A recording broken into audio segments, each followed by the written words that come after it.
Yeah, for up until 10 o'clock tonight, which I'm very excited about. If you want to be part of the show, we would love to hear from you. We are currently live streaming on social media, so that's Facebook, Instagram, TikTok, LinkedIn, and YouTube. We get around. Then you can drop us a comment, or you can message us privately on WhatsApp 01437 764455. On the Pure West Radio app, you can send a message to studio, email studio@purewestradio.com, or drop us a message on the Facebook Messenger. They are all filtering through to us here live in the studio. And we've just been talking about play. And I called us old fogies, which Hayley didn't like very much about.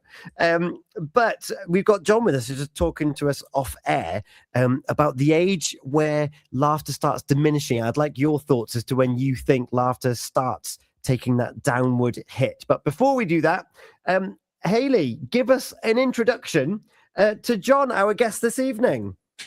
So we have Jon Bockelmann-Evans, and we met, it must be 2 years ago now, Jon, I think. At least 2 years ago, yeah. Yeah. When we were in our 30s. I like the way you think. Now, Tom, take notice.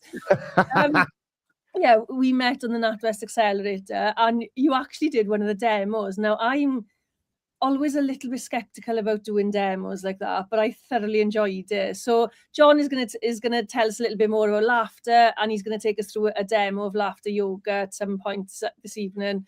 And we are gonna grill him now and to tell us all about laughter and when it stopped and when we can start it up again. So take it away, Jon. So to follow on from that theme, laughter is something that all humans do, and we know that babies as young as 2 weeks old laugh.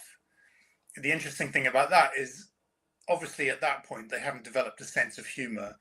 They're not laughing at a joke, but as we become adults, we think that laughter is solely linked to humor, that if there's nothing funny, we won't laugh. And that's a tragedy, because laughter does so much for us.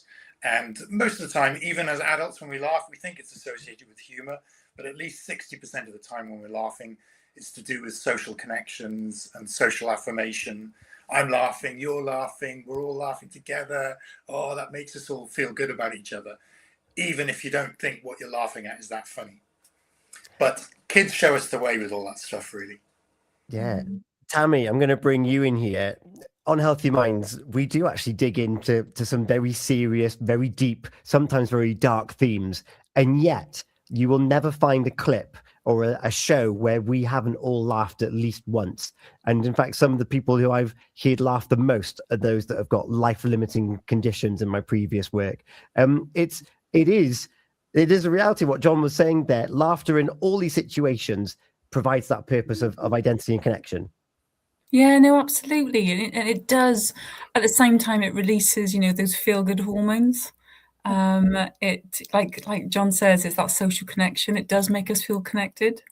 And also it's contagious. As Jon says, someone starts smiling, someone starts laughing. There's a really good chance you're going to copy them. Because as humans, that's what we do. It does reduce stress.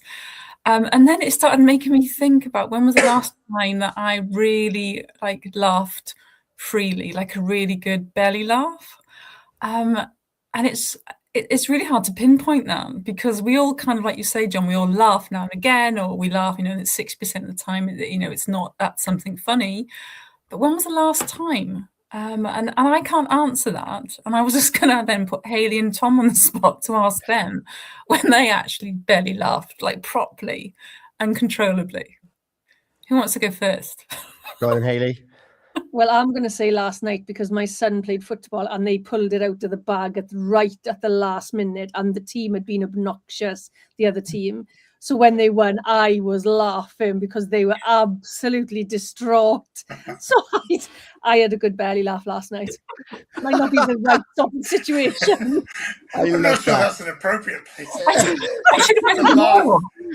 The loudest laughter being it for the downfall of the enemy. You bunch of losers. I need to reframe that, sorry. I love sport. There's nothing like sport to bring out the best and the worst in absolutely everybody. So for me, it's whenever I'm with my family. So the last time, the immediate image that came to my head, middle of a restaurant on Easter Sunday, went out for brunch. And whenever me and my family are together, it's we cleared the room. We're that family of loud laughers.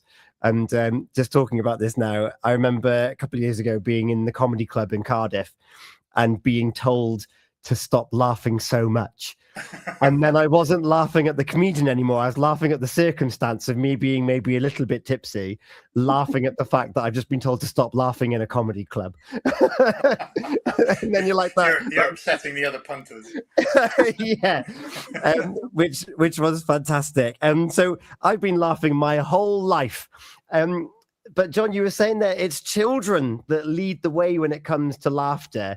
So give us a bit of context. And you say that young children haven't got a sense of humor. They're doing it connect with my son in particular, eye contact, laughing, or his version of a laugh, which is a which is lush. And then they carry on laughing throughout. And then there seems to be this chapter where the laughter starts curtailing and getting lower and lower until, for some people, finding that laughter, finding connection, finding humor, whatever your humor might be, becomes a complete afterthought.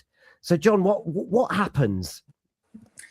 So we know that kids laugh an awful lot. So especially up to the age of 4 or 5, your average 4-year-old will laugh as much as 400 times a day, even if they're on their own. As long as all their other needs are met. So, if they're hungry or tired, then no, they're not going to laugh so much. But assuming everything's great, even on their own, when they're playing, they'll just laugh. And it doesn't mean there's something funny happening. They're just chuckling away to themselves. By the time we get to age 40, it takes us 6 months to laugh 400 times. So it really goes off a cliff. And what we know, as Hayley hinted at, and Tammy, that laughter does so much to us. So, yeah, we think, it just makes us feel good. It's a great way of connecting and de-stressing with your mates. But laughter does so many good things to us physically and mentally and socially that I'm sure that, the stats can't be really connected to this, but part of the reason that there's so much misery out there in society at the moment is that people aren't laughing enough. And I know that can sound a bit trite. You just need to laugh more. I'm not saying it's a cure-all for every condition, but the more we laugh, the healthier we are in every sense.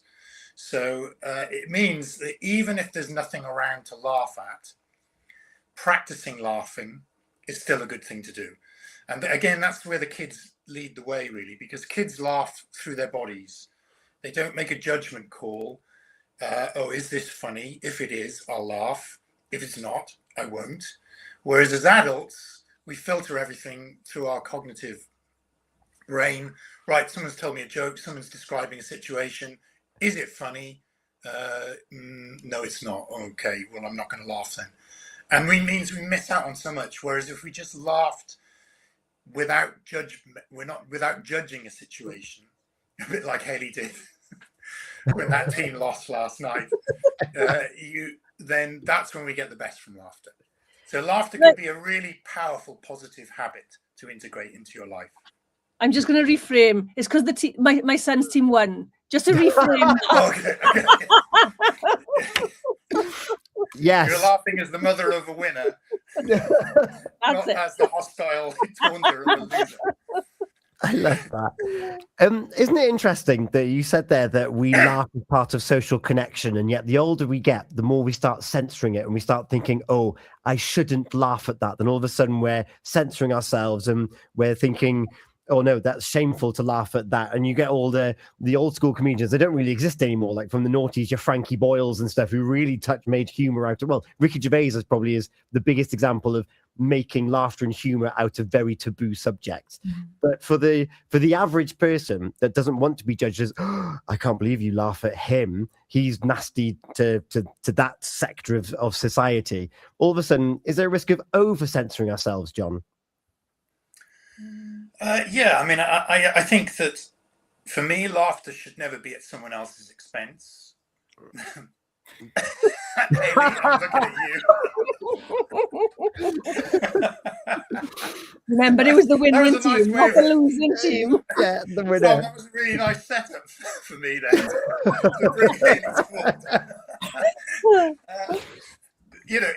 To me, laughter, if you make laughter conditional, then you've got a problem, because if you don't, if you're not in the mood, if the joke you've heard before, if you don't find it funny, whether it's some of the greatest comedians in the world, if you hear their material too many times, it stops being funny. So for me, laughter, of course, wherever there's humor, there will always be laughter. I'm not saying there shouldn't be humor and laughter associated, but for me, the real benefit of laughter is that you can just choose to laugh anywhere, anytime. You don't need something funny. You don't need a bunch of other people. It helps if there's a bunch of other people, but you can still do it on your own, and it still has all the benefits that it has when we do it in a group. So laughing as a form of exercise, as a way of getting into a good habit so that your happy hormones are doing what they're supposed to do, is a great way to live your life, I think. Tammy? Well, there's two things that come to my mind. Firstly, growing up, I think it would be like from my nan would say, laughter is the best medicine. Yeah, and how true that kind of resonates all these years later. And then touching on that kind of like the health aspects, even just thinking or knowing that laughter may even help you live healthier, live longer, it's got to be a good thing as well. And if we can make it infectious, if we can just practice on our own, and it's free, as well. Yeah. I think we need to remind ourselves that you can do it anywhere, not perhaps at the football game. I'm going to bring you back in there, Haley. But it is something that you can do on your own. You can do it with others, so it can be, family members, friends, etc. So, yeah, I just think I can hear my nan. That's all I can hear, actually. Yeah. Jon, before we talk more about the actual workshops and the wellbeing work that you do, I just want to ask, how did you get into this line of work, being like, right, I'm going to remind people and show people how to laugh? What's your backstory, Jon? So I started in healthcare as a physiotherapist way back in the 90s. I worked in a clinic in the University Hospital of Wales that treated people with stress-related illnesses. So I then trained as a psychotherapist as well, so I could help people from a physical and a psychological point of view at the same time, true mind-body medicine. I wasn't doing any laughter therapy or anything at that point. And then my work morphed into training and speaking at conferences to do with well-being and emotional health. And in 2019, I was flying. I had Nike as a client, and Dow and Merck. I was traveling all over the world. It's fantastic. And then the pandemic hit in early 2020, and all my bookings overnight disappeared. So by about the middle of the summer, I mean, looking back now, we kind of know how the pandemic evolved. But back then, I didn't know how it was going to evolve. Got 2 teenage kids. My elderly mum lives with us as well. My wife had given up her job as an academic to work with me in my business. And now we've got no business because there's a pandemic. So my website designer, she knew I was down in the dumps. And she said to me, Jon, have you thought about trying laughter yoga to cheer yourself up? And I remember responding, quite frankly, no, I haven't. It was the last thing on my mind.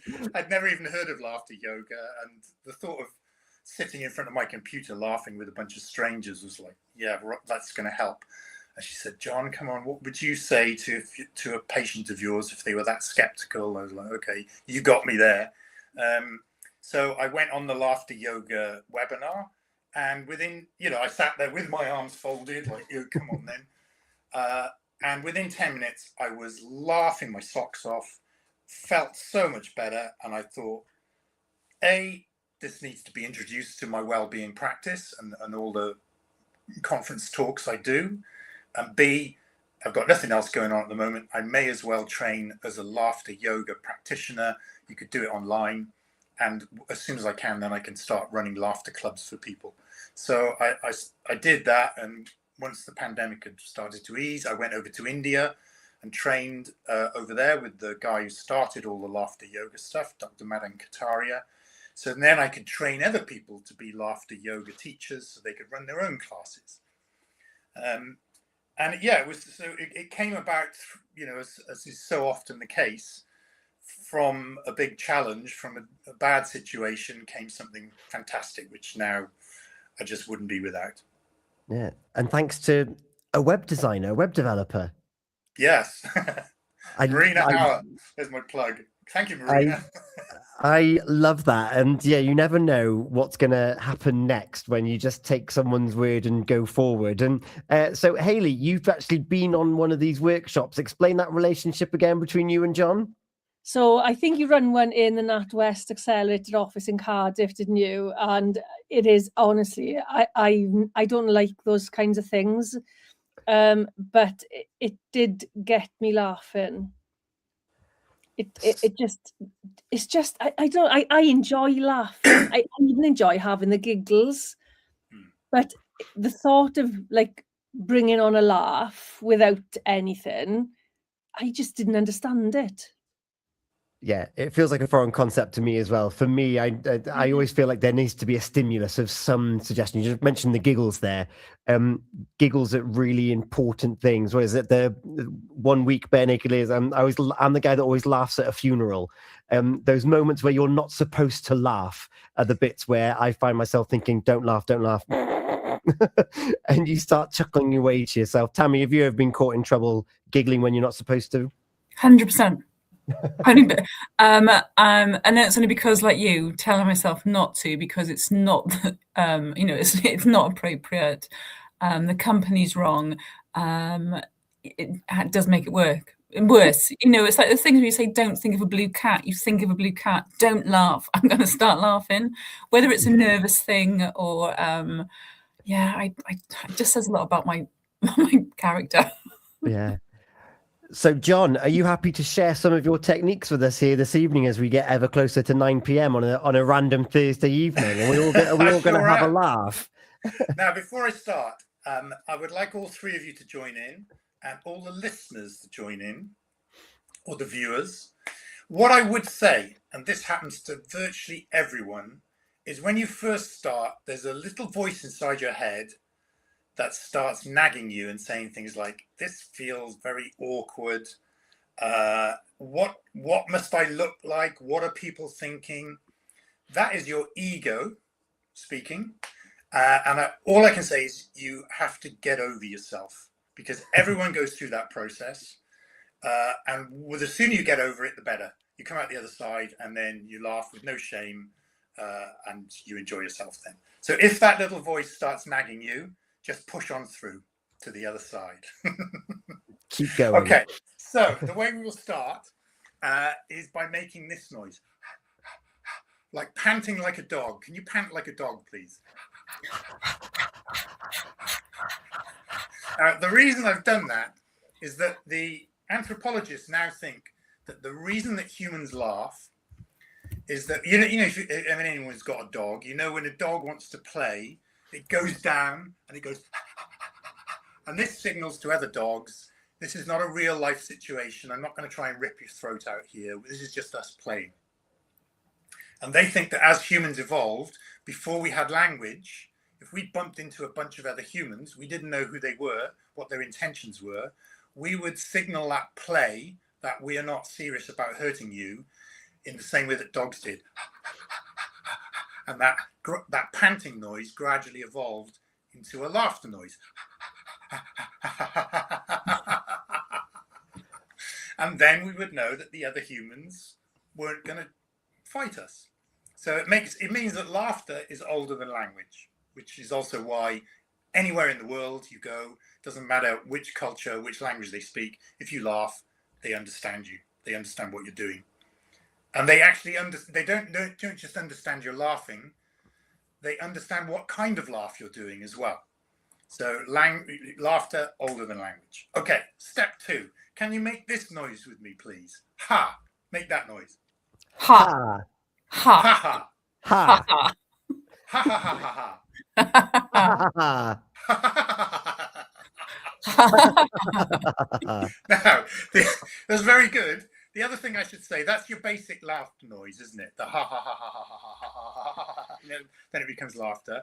What we are struggling with here, because partly because we're on the radio, partly because even though we're online, is that eye contact is all important when it comes to laughter. And the other guys on the, in the studio with me know that we're not really making eye contact. I'm making eye contact now because I'm staring right down the camera, but I can't see any of you because you're lower down on my screen. So eye contact with other people really helps with laughter. Okay, step 2. Can you make this noise, please? Ho. Ho. Ho. Ho ho. Ho Ho, ho. ho. Now your best Father Christmas. Ho ho ho ho ho ho ho ho. Ho, ho, ho. And if by at any time, if you suddenly burst into spontaneous laughter, don't hold back, okay? It's not like, oh no, you've got ahead of yourselves. It's fine. If you need to let it out, let it out. And then the third basic functional laughter noise is the high-pitched, slightly giggly, slightly hysterical hee. Make that noise, please. Hee. Hee hee. Hee.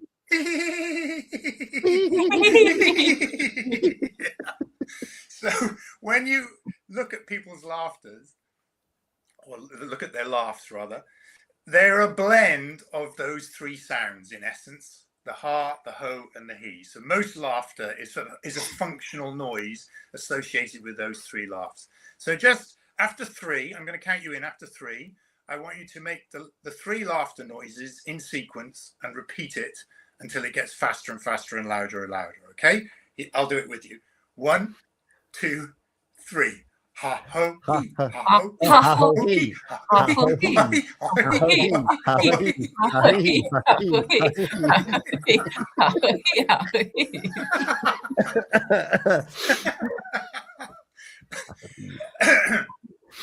That was very good. My cheeks are hitting. Now, can I ask at this point, has anyone got the little voice? Yes. Yeah. You know what to do with that voice, Tom? Shove it to one side. Be gone. Shove it to one side, put it back in its box and tell it, oi, no, I'm in charge, not my ego. Yeah. Okay, you talked about, have we got time to do another laughter exercise? I don't want to We do. overrun. We're at 9. One more? Yeah, no, yeah, let's go for it. Let's do it. Okay, so this is called deep breath laughter. And it's a bit like, you shouldn't laugh, like we were talking about earlier. You're going to have to hold it in, and suddenly you can't hold it in anymore. Okay, so what we're going to do is take a breath in, half a breath, then a bit more, then a bit more, then a bit more, until we're completely full of air. And then I'm going to ask you to hold it. And then when I say, we're going to just burst out laughing. Okay, are you ready? Yeah. Ready. Here we go. So breathe in, breathe in, breathe in. Bit more. Hold it, hold it, hold it, and let it out.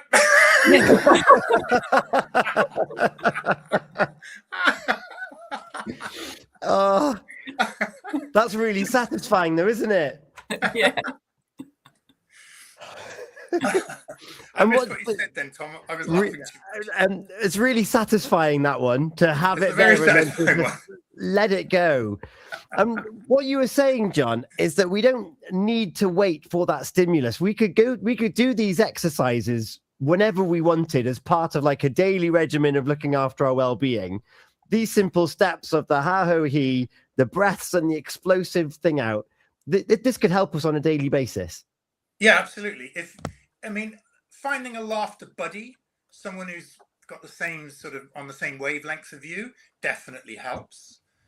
Or going to a laughter class, of course, is the best way. But if you're on your own and you want to laugh, especially if you're out in public, then the way to do it without making everyone think you've lost your marbles is you get your phone and you just, hello? Oh. And then it's perfectly normal because you're laughing with someone else, even though there's no one else on the other end of the phone. Little habits, brushing your teeth, you can laugh every day. In the shower, plenty to laugh about in there as you get older. And you find it's just a little habit that, you know, like any habit, you do it regularly. Initially, you have to make yourself do it. It's a conscious process. After a few days, it gets a bit easier. 10, 20 days in, it just happens automatically. Just brushing your teeth will make you laugh. Going into the shower, you'll start to laugh. So it's finding little opportunities just to build it into your day.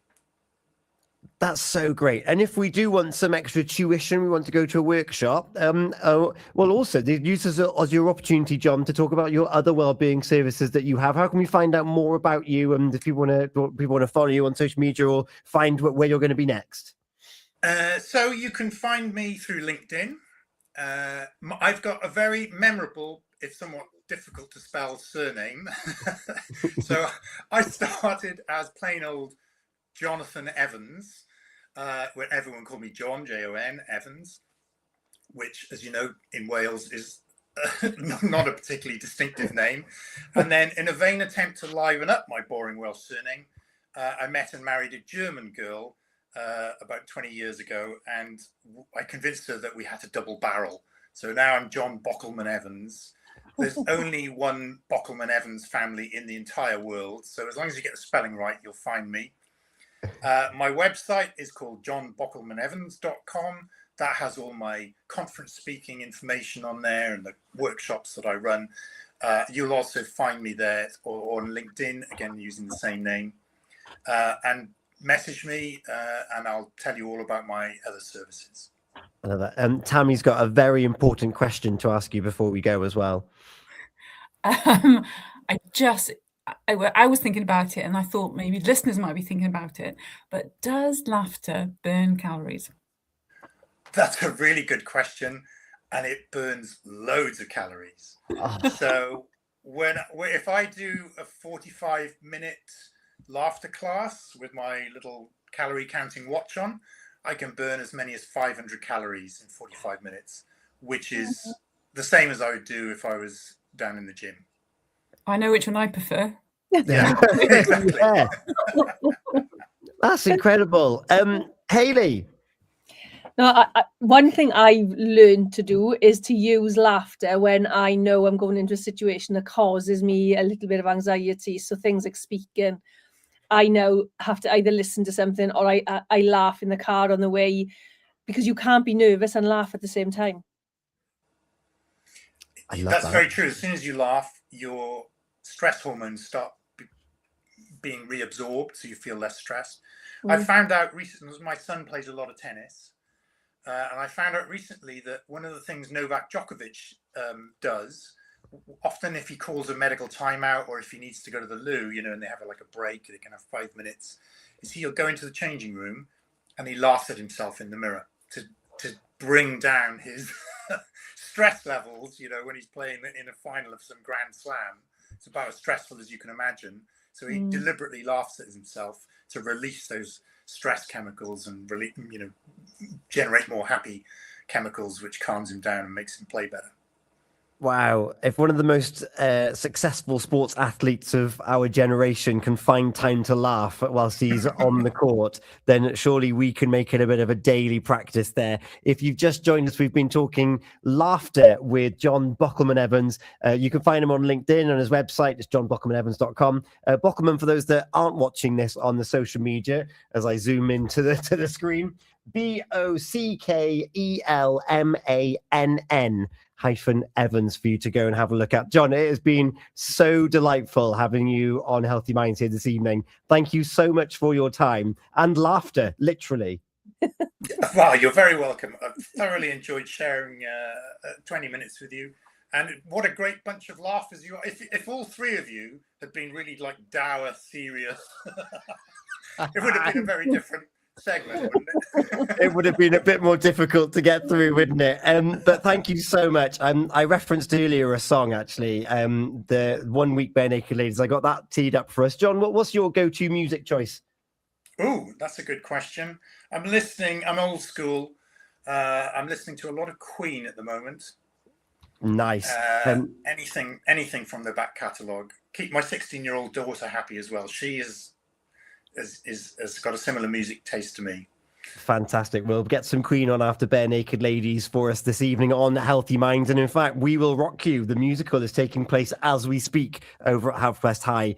Get your tickets before the run finishes at the end of this week. Jon, thank you so much. I know who I'm going to be following next on LinkedIn if I'm not already. It's been an absolute pleasure. Hayley, any final words from you as the one who discovered this? No, thank you. It really, I'm fascinated by the facts about laughter and how it really has an impact on health. And the fact that I'm using it now when I get nervous, I know I'm doing the right thing. Tammy, any final thoughts from you? It just reinforces that laughter is the best medicine. So thank you again for the practical there. Yeah. It's been really insightful, Jon. And if I can leave a final thought, do not take laughter for granted. So some of my favorite laughter classes are with groups of people who do not have access to laughter in the way that we might. Tough week, what we're going to do on a Friday evening, go out with our friends, laugh our socks off, and that.